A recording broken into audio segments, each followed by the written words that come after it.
So if you're wondering if you should get a camcorder or a DSLR, or if you're wondering about camcorders and you just wonder, why would you even get a camcorder if you got a nice DSLR?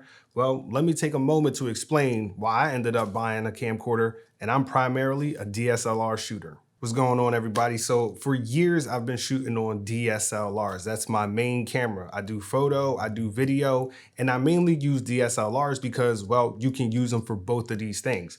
But as of recently, I just bought a camcorder. Now this here is an old camcorder. This is the Canon XA10, okay?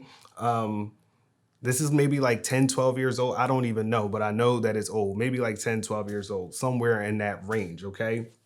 So the question is, if I'm usually shooting on DSLRs, why would I go ahead and buy a camcorder? Well, the answer is simple. It depends on your workflow. So let me explain a few of the pros on having a camcorder like this one here, as opposed to having a DSLR. So if you're shooting with a camcorder, more than likely you're doing some type of ENG work, which basically stands for electronic news gathering, right? So basically you're just documenting, right? The picture doesn't need to be super pretty. It doesn't need to be super stylized. You just need to get a clean, good, sharp image with clean, professional sounding audio that you can take and put out there. So the reason I ended up buying this little camcorder here is because lately I've been coming across a couple of jobs where having something like this would be very advantageous, and I was just finding a couple of hiccups with the DSLRs. One example could be a lot of DSLRs, I know the newer ones are changing, but a lot of the DSLRs have a recording limit, that 29-minute recording limit. When you got the old school camcorder, and I know it's not old school, you know, I know a lot of people still use camcorders, but when you have this, right, you don't have that recording limit. You have unlimited recording time. So for example, as you can see here, there's a production that I shot, which was a stage production, and I needed to have a longer runtime than the 29 minutes. What I ended up doing was I had to, like most of you guys, reset the camera, okay? So that way I can get the whole thing, but it's just the inconvenience. It's just, you know, it kind of takes away from things, and then you gotta mix and match it up in post, and you know the whole story. So I ended up thinking to myself, you know, I started doing some research on some camcorders, and I thought, you know what, I can use one of these. So let me list a few of the pros on why you might even consider getting one of these. So one of the first things that I can say as a pro is that this is true run and gun, right? You don't need to rig out your camera to get a lot of pro features. For example, this top handle here has 2 XLR inputs. So 2 XLR audio quality inputs that sync directly with your footage, that you don't have to sync in post. You know how big that can be. Now, syncing footage with audio in post isn't that big of a deal, but it's just an extra step that you wouldn't have to take when you have the option to have it hooked up directly into the camera. Now, another pro is the convenience of all of your options. So you have a lot of options here on this side panel. You have dual SD card slots, so this way you can either back up your footage or you can relay record, giving yourself a long recording time. You have convenient placement of where the battery is. Most of you guys know that when you're using a DSLR, if you got to pop the battery off or you got to pop the memory card out and put a new one in, you usually have to take it off of your tripod, or you got to take it off of your gimbal, do all of that stuff, and then remount it. With this, usually on the tripod, it's just here, boom, pop that bad boy off, pop a new one on. If you need to throw in a new card, it's all right there, accessible right from the side. Throw them in, take them out.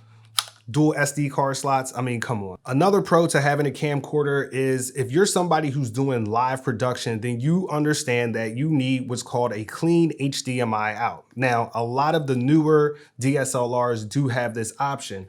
Now, I don't know much about other cameras because I usually shoot with Canons, but a lot of the older Canons don't have this option. And so to get a clean HDMI out, if you want to record externally or you want to live stream, okay, you know, you got to do a whole lot of, you know, jumping through a lot of hoops and hurdles and all those other things to either live stream or to record externally. By getting a clean HDMI out, not only can you live stream, but you can record externally and internally and still have all of your settings on the screen, right? So that way you can monitor all of your audio, you can look at all of your, you can just see all of your settings on the screen and not have to worry about that recording externally or being streamed externally. Another pro to this camcorder is that in your HDMI out, your audio carries over that HDMI cord. So if you have a DSLR and you have it running out of your HDMI into a switcher, say like the A10 Mini Pro, and they give you the option to have audio following video, you know that the audio does not carry, which means you have to set up an external audio source and then go ahead and sync all of that in post or try to match it up, or, it's just another piece of equipment that you have to bring. But with this here, the audio carries over the HDMI, and bada bing, bada boom, everything is synced up right away. You don't have to mess with any dials and adjust this and adjust that. It's just all good to go. And it's being fed with XLR input. So you get that pro audio quality that you need. Now, and aside from looking like a dad who films their kids' soccer games, another pro that you get is the zoom. So when you have this top handle, and this top handle is nice because you can take this off so you can make the camera even smaller, but you get two options to zoom, right? You get your, your zoom rockers on the top, which is your fine zoom, nice and slow. And then you get your quick zoom on the body here, okay? But you get that smooth zoom in and out. You get that digital zoom. You can zoom really far, right? And now if you have a DSLR, if you want to zoom or you want to do this or you want to do that, you have to think about the shot. You have to think about what lenses that you're going to need. And also on top of that, zooming with those lenses is not always the smoothest experience, right? You know how that zoom looks, right? Depending on what you're doing and the project that you're shooting, it will work. But if you need something with smooth movements where you can just zoom in and zoom out, okay, then having this boy right here is a big advantage to that. Another advantage is that, well, it is what it is, right? You don't have to worry about switching those lenses, right? You don't think, okay, am I going to need my zoom lens? Am I going to need a prime lens? Am I going to need, how far am I going to have to zoom? How small is the space going to be? Do I need a lens that can open up really wide, because you never know what kind of job you're going to find yourself in. So having that one lens and having everything all included, okay, makes life easier. It is truly run and gun. I know a lot of people talk about run and gun style productions and filming, and I think that mostly they're referring to just being a one-man band, but this is truly run and gun. You just, boom, turn this bad boy on and you are ready to go. This also has a rig on this top handle, or a little, part on this top handle where I can have my shotgun mic plugged right in there. So it's truly just run and gun. You got everything that you need, pro features. You don't have to worry about rigging up your camera, figuring out what lenses that you're gonna need, yada, yada, yada. It's just nice that it's all in one spot. It truly is run and gun. So with that being said, what are some of the cons? Well, some of the cons would be that you do only have that one lens, right? You're not going to really be able to put together stylistic or stylized projects, right? That's not really what these are for. These are really for that kind of that documentary or that E&G, right? That electronic news gathering where you really just need the shot. It doesn't have to be pretty, your lighting, whatever the case may be. Okay, you could just have your simple basic lighting, because even on this top handle, you have another hot shoe. So you can plug in, another microphone, or you can plug in a simple light, whatever you need. You plug in an external monitor, whatever you need, you still have that other option, right? So you can plug in just some small little light, bada bing, bada boom, you get the shot. Doesn't have to be pretty. It just has to have pro audio, right? And you have to have a good, clean image. And the only other con to this is that you might just, look like a dad who likes to film their kids' soccer games, which might not be a con depending on who you are out there, right? Because this isn't as cool. It's not as pretty as the DSLRs. Everybody loves having a DSLR. It looks cool. It looks pretty. And this is not that. This is basically a workhorse. This is basically a tool that you're going to use to get the job done. So the next question would be, should you get one? Well, it really depends on your workflow. If you're somebody who's making movies or short films and, they're like these stylized projects where you want to have bokeh and depth of field and certain types of lighting and a cool artistic look and a perspective and a point of view, that's not this, okay? That is not this, all right?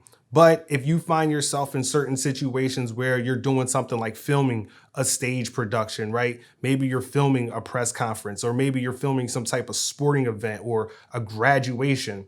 These are going to be perfect for that because they have long run times. They give you that smooth zoom, and you can have all the things that you need at a pro level in a small package ready to go. So it's not really about whether camcorders are better than DSLRs or vice versa. It just depends on what you're doing, what you're using it for, and what type of project do you need it for. And does it fit your workflow? If you're somebody who's just, going out doing documentary style work, or you're just doing journalistic stuff, or maybe sports or live streaming, right? Those camcorders are going to come in really good for that.